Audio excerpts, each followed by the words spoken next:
Последната и најсвежа информација од состаноците на Комисијата за заразни болести е дека нема да се дозволи целодневна настава во основните училишта. Стручните лица се на чекор од важни одлуки на 10 дена пред почетокот на учебната година. За целодневниот престој ќе се одлучува утре изутрина. Директорот на Скопскиот центар за јавно здравје, Виктор Исјановски, потенцира дека епидемиолошката слика е основата по која што се водат и ќе се водат и во следниот период, во кој се очекува есенскиот бран на ново заразени. Ако нагло порасне бројот на заразени деца и градинките кои што веќе се отворени, повторно ќе ги затворат вратите. Да, можно и тоа ви го кажа и министерот, и да се преземат и одредени мерки, да се дадат одредени насоки од комисијата кон владата. Последната информација која што имавме на комисијата за заразни да се нема целодневен престој, меѓутоа знаете дека утре имаме комисија во 8 часот со Бајлер. Можеби тие работи ќе видиме ставот на министерството, на министерот, на останатите членови на комисијата, па доколку утре имаме некоја информација ќе ви дадат. Министерката за труд и социјала Јагода Шахпаска, под чија што надлежност се градинките, вели дека внимателно следат како се развива состојбата со вирусот и ги следат сите препораки на комисијата.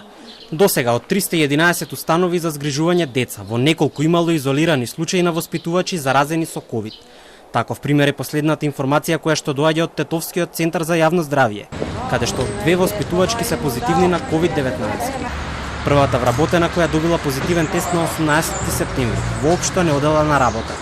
Вчера е утврдено дека уште една вработена е позитивна на вирусот, пошто таа е изолирана заедно со 2 нејзини колешки со кои била во контакт. Во групата со која работела имало само 2 деца, на кои им е кажано да останат дома и нивната здравствена состојба се следи. Во моментов од 311 објекти, исклучок имаме само во неколку градинки каде што има појавено симптоми на вработените и тоа дел од нив беа пред отворањето на градинките, како што беше примерот со градинката во Свети Николе, која заради тоа и има одложен почеток со работа. Понатаму имавме воспитувачи од Битола, кога заради нивната здравствена состојба беа ставени во изолација и нивни колеги, така да во Струмица имаме неколку случаи, така да будно ја следиме состојбата. Од околу 19.000 слободни места во градинките, родителите пријавиле помалку од 15.000 деца.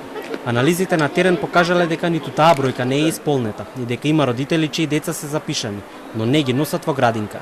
Во меѓувреме министерката за труд и социјала Шахпаска кажа дека во вторник владата ќе има седница, но потсети дека само пациентите со хронична болест кои што имаат потврда од специјалист ќе останат дома. Нагласи дека нема причина и потреба да се носи дополнителна одлука, хронично болните да продолжат со принудното боледување. Среда 23 септември е денот кога тие треба да се вратат на работа.